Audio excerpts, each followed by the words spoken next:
Salve, galera do 8º ano do ensino fundamental. Vocês estão bom? Eu vou soltar uma musiquinha aqui, fazer uma dancinha, mas não consigo fazer as duas coisas ao mesmo tempo. Eu preciso que você faça aí junto comigo, beleza? Conhece essa aqui? Hoje a giripoca vai piar. Vamos lá pra dança então, produção. Bora lá, ensaiamos pra dança da giripoca, que já tá a botina. Então é aqui, ó, bateu com o professor, pá, pá, pá. Hoje a giripoca vai piar, vai piar a noite inteira, yeah. Que isso, Goiás Tech, é isso. Sou da roça, sim, tenho orgulho e sou feliz. Comigo você vai aprender aqui na aula do Luiz. Que isso, 8º ano. Um abraço aí pro pessoal de Cafelândia e de Verdilândia, fechou? Que com muito carinho mandaram as mensagens aí no Instagram. Vamos para a nossa aula de transformações históricas do fenômeno esportivo. Professor, essa aula vai ser massa? Demais da conta. Apostila na mão, vamos começar a nossa aula, que está dentro de linguagens, códigos e suas tecnologias. Bora aqui, então, para a gente entender um pouco como que o esporte foi e entrou no Brasil. Será quando, professor? Na época ali das caravelas, na época do Brasil Império, onde o Brasil foi colônia de quem? De Portugal. Então, nós tivemos, sim, influências portuguesas nos esportes, inclusive praticado para vocês e por vocês, até hoje, até a presente data. E além de influências portuguesas, nós também temos influências africanas, influências dos povos originários, influências dos imigrantes que vieram para o Brasil depois de algum tempo, né? Então, o esporte é essa mistura que se teve. E se você é um fã do futebol, você vai descobrir que graças aí a um caboclo bom, Charles Miller, que veio para o Brasil e introduziu o futebol moderno, futebol da área moderna no Brasil. Então acompanhem nos slides para vocês verem, que também tem na sua apostila, que desde a chegada dos europeus, no caso aqui do Brasil, dos portugueses, nós temos essa transformação que eu falei para vocês. Nós também temos nesse texto aí algumas imagens, foquem nas imagens, galera, onde a educação física era praticada de uma forma higienista durante muito tempo, trabalhando aí com a higiene pessoal. E para que isso? Para o aprimoramento na era também, mais tarde, aí, mais para frente, militar. Então, as aulas também tinham esse propósito de preparar o corpo ali dos soldados. Ficou boa essa imagem, Julião? Tá nota 10. Dos meninos, principalmente naquela era militar, para possíveis guerras, possíveis combates. Então, essa época aí do higienismo também existiu. Então, esses esportes, como por exemplo, talvez hoje você não conheça, a esgrima, também eram praticados pela nobreza. Então, o esporte não era para todos. Nós tínhamos algumas restrições nos esportes. Então, nós vamos ver aqui que nos nossos slides você tem, agora está gigante aí na sua tela, que com o tempo surgiu primeiro os clubes esportivos, principalmente, infelizmente, para a elite, né? E hoje, será que é assim? O que você acha? O esporte é para todos? E aí eu tenho aqui a informação que eu passei para vocês. Marca texto. Vou colocar de roxo em homenagem ao meu amigo Júlio, que ele gosta de roxo, que ele gosta de uva. Introdução do futebol da virada do século XX. Foi um marco gigantesco na história esportiva do Brasil. É claro que não só o futebol. E a gente tem essa imagem aqui do Maracanaço, né? Onde lá na Copa de 50, o Brasil perde para o Uruguai e aí cria-se ali uma desmotivação, mas logo em seguida, em 51, nós temos um time brasileiro sendo campeão mundial, né? Então, outras imagens estão aparecendo aí, ó, dele, do Charles Miller, que inclusive tem até um documentário sobre ele. E o que eu falei também, os imigrantes colaboraram muito para a introdução do esporte no Brasil e rapidamente conquista aí a população, uma vez que ele tem aí a base do entretenimento. E aí ele começa a fazer parte da cultura brasileira. Brasil, mostra a sua cara. Aí outra imagem também linda, maravilhosa, do jogo da Copa de 50 que eu falei para vocês.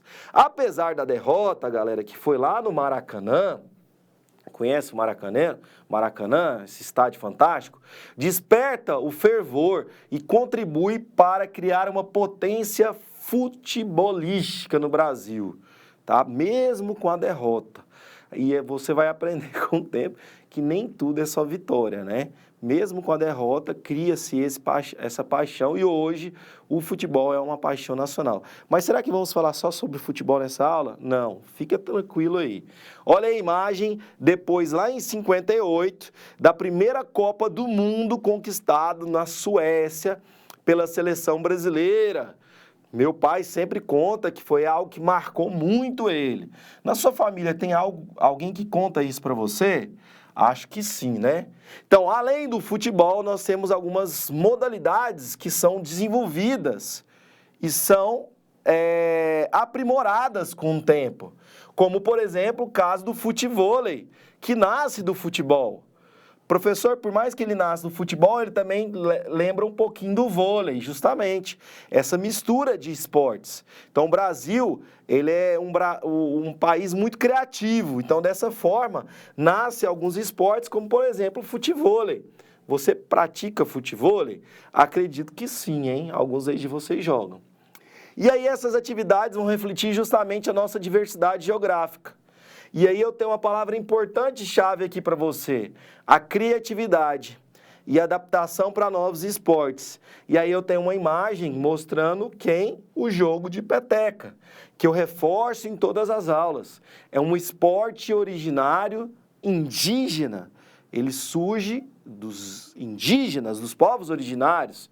Então, dessa forma, hoje, como esporte, inclusive, aí, de alto rendimento de competições, ele está presente nas nossas vidas e na minha também. Eu sou um praticante de peteca, que eu jogo em dupla. Você também pode jogar peteca individual. Voltando aqui, agora, propriamente, vamos trabalhar mais o texto, que inclusive tem na sua apostila, tá?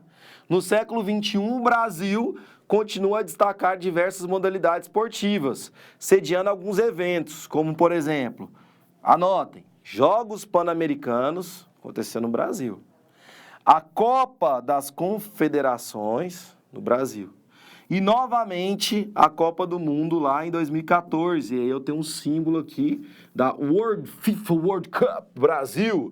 E esse aqui é o mascote da Copa do Mundo, chamado Fuleco. Lembra dele? E, posteriormente, até mesmo os esportes são valorizados lá em 2016, no Rio 2016, onde eu tenho a participação de atletas do mundo todo nas Olimpíadas realizadas no Rio de Janeiro, no ano de 2016. Lembra disso? Então, isso aí são denominados dentro da educação física como mega eventos, tá? Professor, mas você passou muito rápido da época medieval já para a época imperial, para agora no Brasil. Como assim? Porque a nossa aula é muito curta. Então, a gente tem que pincelar alguns fatos importantes. Como, por exemplo, você vai ver aí um marco da nossa história, que é esse brasileiro aí, né? Tan, tan, tan, tan, tan, tan. Quem não acompanhava as corridas aos domingos, né? Então, além de ter conquistado diversas medalhas em diversas, galera, anotem, modalidades, e aí pode ser olímpicas, pode ser de automobilismo, pode ser voltadas para o Pan-Americano. O Brasil hoje é referência em uma excelência do esporte. Inclusive agora, recentemente, dia 1º de maio, foi comemorado lá como uma homenagem no dia do falecimento do Ayrton Senna, que faleceu dia 1º de maio de 1994. Isso aí eu não estou lendo em lugar nenhum, porque eu vivenciei, né, infelizmente, a morte trágica dele, que era um herói para o Brasil. Ainda é um herói, né, para o Brasil, pelo menos para mim. Se para você não é, eu vou respeitar, mas para mim marcou demais dia 1º de maio de 1994, não tem como esquecer.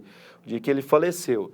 Tá aí ele, Ayrton Senna do Brasil. E por que eu fiz questão de trazer também o automobilismo? Porque ele é considerado esporte. Acredite você queira ou não.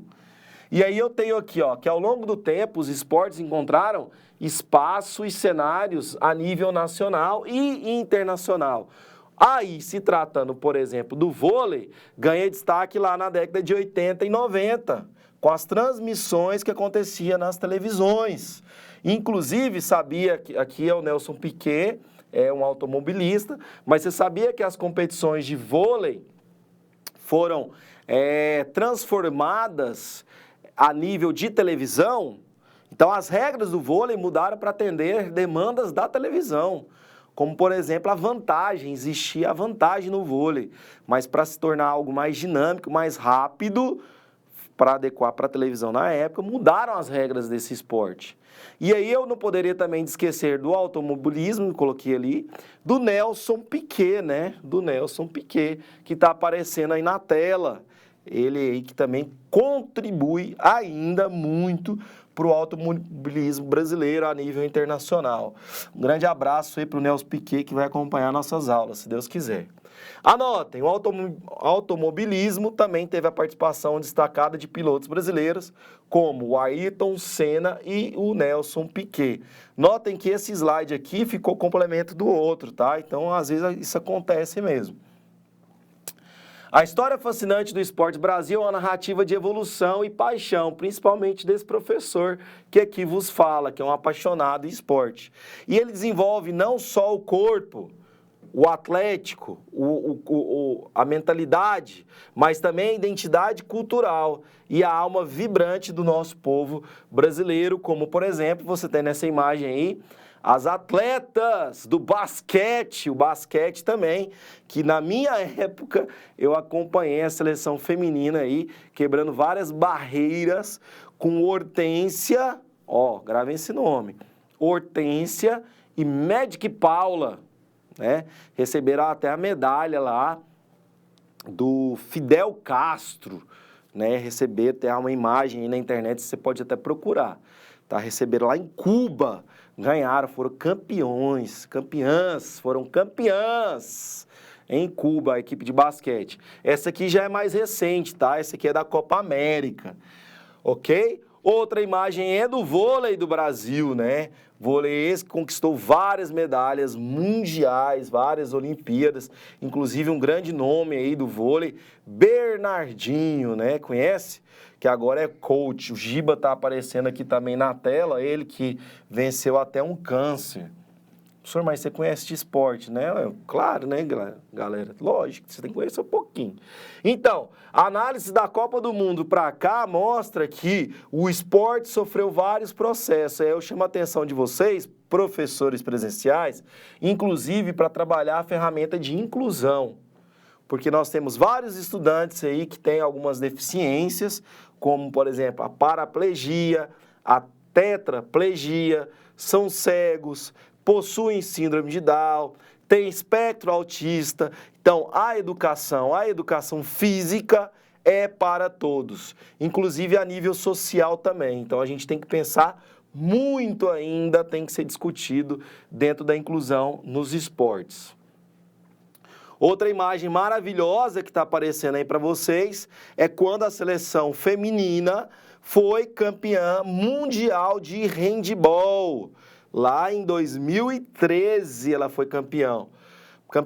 Olha, professor, mas está escrito 2023 aí na legenda, eu consegui ler. Só que, galera, ó, 10 anos de comemoração. Então, elas foram campeãs em 2013, tá? E por que que isso aí foi um marco também para o handebol? Porque até então, o handebol brasileiro não tinha ainda uma medalha de ouro nesse nível, nem a seleção masculina. Parabéns para as mulheres aí, conquistando cada vez mais os espaços e os esportes, beleza? Dentro do nosso texto, você está vendo que eu estou fazendo um check-up geral aqui, nós vamos propor uma atividade. Solta aí, produção, para a gente.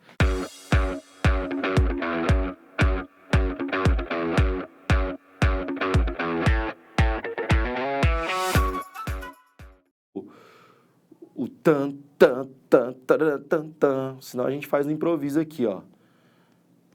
Proporcionar a uma visão mais ampla, abordando não apenas os aspectos esportivos, mas as dimensões culturais e sociais históricas relacionadas. Aí eu dou uma sugestão para explorar livros, mas eu sei que vocês hoje utilizam mais sites de busca, eu sei. Isso é a nossa realidade. E faça a complementação com os seus estudantes. No nosso material audiovisual, eu deixei alguns links para vocês, mas você pode buscar também no YouTube outros links para fazer a complementação dessa aula. E aí eu tenho aí de novo a roda de leitura, tá? Que eu coloco para você para explorar as influências culturais e sociais políticas, lembrando de associar com o tempo, com a história, com as datas que moldaram o esporte no Brasil ao longo do tempo. Beleza? Show de bola? E aí, como chegamos na reta final, vou deixar outra dica importante para você, tá? Vai ser lançado aí na Netflix um teaser, inclusive já lançou o teaser, pensando que essa aula vai chegar para vocês na data dia 10 de maio. Então já lançaram um teaser aí do Ayrton Senna. O teaser é gratuito, né? O trailerzinho é gratuito. Vou até tentar colocar para vocês, mas não vou fazer isso não, sabe por quê? Senão o YouTube vai derrubar. Vou colocar a imagem dele, que é o ator da série que vai ser lançada. Então tá aparecendo a imagem do Ayrton Senna, ator. Esse aqui é o ator que está interpretando. Porque a imagem real do Senna eu também trouxe. Tá aqui aparecendo para vocês. Ele do lado do... Sabe quem é esse, Julião? Que tá aparecendo aí junto com o Ayrton Senna? Valendo o almoço? Berger. Nossa, o Júlio ganhou o almoço. Gerhard Berger, o grande amigo do Ayrton Senna nas provas aí de automobilismo. E olha aí que interessante, galera, isso acontece demais da conta. Você cria laços no esporte, você faz amizades no esporte. E aí você pode deixar nesse vídeo aí o nome do seu melhor amigo que veio do meio esportivo, ou da sua melhor amiga que você conheceu através lá de um futebol no final de semana, que você conheceu através de um handball, de um voleizinho ali de praia, de um beach tênis, que está na moda beach tênis agora, eu jogo beach tênis, tá? Então você coloca aqui nos comentários o nome do seu melhor amigo ou amiga que veio do esporte. No caso do Senna ali foi o Gerhard Berger. Ele mesmo, Senna, fala que o Berger era um grande amigo dele. E aí perdi até o almoço aqui pro Júlio, porque ele acertou. Eu não imaginava que ele fosse acertar.